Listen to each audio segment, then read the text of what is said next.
The Street Swordsman. How a boy with a broken foil took on a legacy of exclusion and became a champion. The first time Jordan Miles picked up a fencing foil, three truths met like blades at the center of a strip. 1. He had lightning-fast reflexes. 2. This sport wasn't made for kids from his part of town. And 3. Chasing dreams that weren't meant for you could make enemies you never saw coming. At Hampton High, Jordan was just another quiet figure in the background. While others earned varsity jackets and posed with football helmets under Friday night lights, Jordan slipped through the halls unnoticed, a shadow among shadows. But in his backyard, beneath the hush of moonlight and the rustle of wind through patchy trees, he became something else: precise, fluid, disciplined.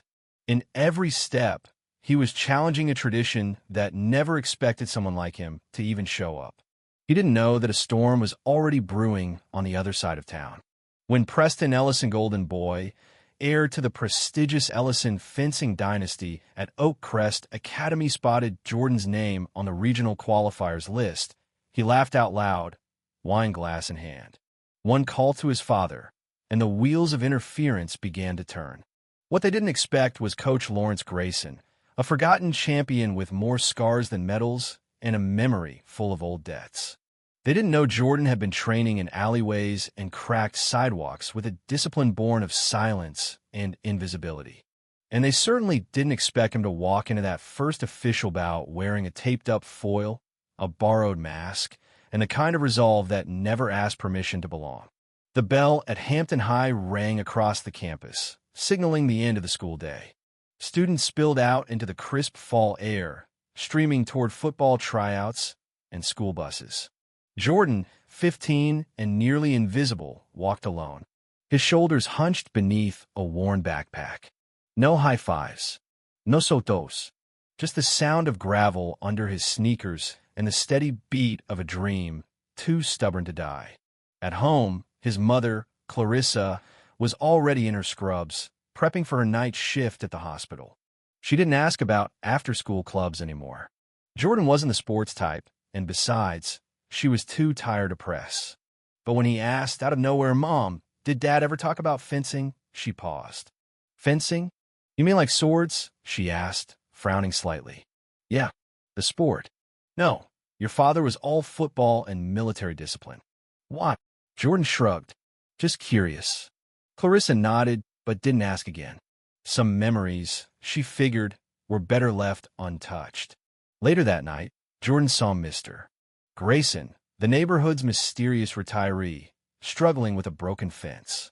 Normally the man was a ghost tall, wiry, always fixing something. Jordan surprised himself by calling out, "Need help, sir?" Grayson studied him. "You know how to hammer a nail?" "Yes, sir." "Then come on." That night, a wrench tumbled from the top of the fence post. Jordan's hand shot up, catching it midair. Grayson didn't miss that.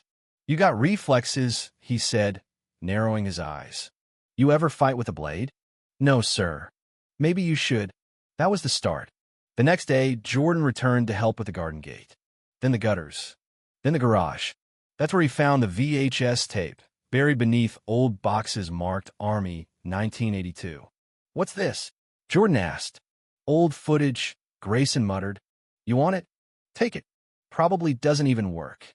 It worked. The tape flickered to life that night, 1984 Olympics, Los Angeles.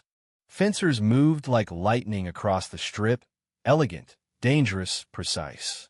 Jordan watched until sunrise. From there, he was obsessed. In gym class, when they were asked to give presentations on Olympic sports, Jordan picked fencing. He demonstrated moves using a ruler. The class laughed. Preston Ellison didn't. He sneered. "Seriously? You think sword fighting's for people like you?" The teacher shut him down, but the words stuck like thorns. Jordan started scavenging gear and old foil from a dumpster behind Oak Crest, electrical tape to patch the handle, videos to study form. Every evening, he marked off a strip in his backyard and drilled. Lunge. Parry. Riposte. Again. Again. Grayson noticed. "You're serious," he said one afternoon, watching Jordan sweat in the fading light. "Yes, sir." Grayson nodded and disappeared into his shed. When he returned, He carried an old leather mask and a handwritten training manual. Army fencing team, 1975, he said. You want to do this right? Forget YouTube. We do it old school. And they did. Every day after school, Grayson drilled him hard. Footwork, balance, timing. Fencing, he said, ain't about swinging swords. It's about control. About making your opponent fight your fight. Jordan listened, learned, became. Then came Tina Mercado, engineering prodigy. Quiet, sharp, always building things from junk parts in her garage. She saw Jordan practicing one day and said, "You need a scoring system." A week later, she returned with a rigged-up vest, lights, and sensors. It's not Olympic grade, but it works, she grinned. It did. Together, they trained. Grayson grumbled about the gadgets, but approved when Jordan's accuracy improved. After 6 weeks, Grayson called in a favor. A former student named Cole, now a college dropout with years of fencing under his belt. They sparred in Grayson's yard. Cole won 52, but one look at Jordan's parry, and he whistled. Kid's got instinct. Grayson just nodded. He's got more than that. Word started to spread. Tina, without telling Jordan, uploaded clips of his practices to a fencing forum under the alias Alleyblade. The videos went semi-viral. Then came the email, an invitation to a shadow tournament. Underground. Real opponents. Real stakes. You ready for that? Grayson asked. Jordan tightened his grip on his patch foil. Yeah, I am. The warehouse was lit by bare bulbs and humming lights. 30 fencers. No uniforms. Just grit and skill. Jordan faced 3 opponents. Lost the first match by 2 points. Won the second. In the third, against a former collegiate star, Jordan danced. He read the man's movements like pages in a book. Final score, 54. Whispers started. Who's the kid? Tina handed him a tablet. Congratulations, she said. You just earned a place in the regional qualifiers. Jordan blinked. You're serious? Dead serious. You've got 3 weeks. 3 weeks of brutal training followed. Jordan refined his style part street, part classic. Grayson corrected his stance. Tina upgraded his gear. His mom still didn't fully understand what he was doing, but she saw the fire in his eyes. Then came the regional event. Oak Crest Academy. Marble floors. Glass trophy cases. Jordan entered with a borrowed uniform and a mask that still smelled like electrical tape. Preston saw him and scoffed. Didn't you know this was for athletes? Jordan didn't answer. He saluted. Fenced. Lost the first match. The referees weren't subtle. His unconventional moves were flagged. Points were reversed. His second match? Victory. Clean. Tactical. Silent. By the third round, he was being watched. Naomi Kitsuda, the region's top female fencer, approached him after the match. You read people better than most, she said. Your footwork's off, but your timing? Killer. Thanks, Jordan muttered. Don't thank me, she said. Beat Ellison. He did barely. Final score, 54. Preston stormed off. His father, Charles Ellison, whispered to officials. The next day, Clarissa was suspended from the hospital. Clerical errors, they said. Jordan knew better. Tina ran a trace. The tampering came from someone on the hospital board. Charles Ellison. Retaliation. This is bigger than fencing, Jordan said. Grayson nodded grimly. And we're just getting started. The state qualifiers were brutal. More cameras. More scrutiny. Every match was dissected. Every move judged. Jordan advanced anyway. Then came the exhibition duel. Preston challenged him. A charity match. This is a trap, Tina warned. Jordan smiled. Then let's give them a show. The gym was packed. Westbrook's finest in suits. Kids from Jordan's neighborhood in hoodies. Clarissa in the front row. Grayson, fresh from rehab, in a wheelchair by the strip. Preston dominated round 1. The ref called every borderline move against Jordan. Round 2, Jordan adjusted.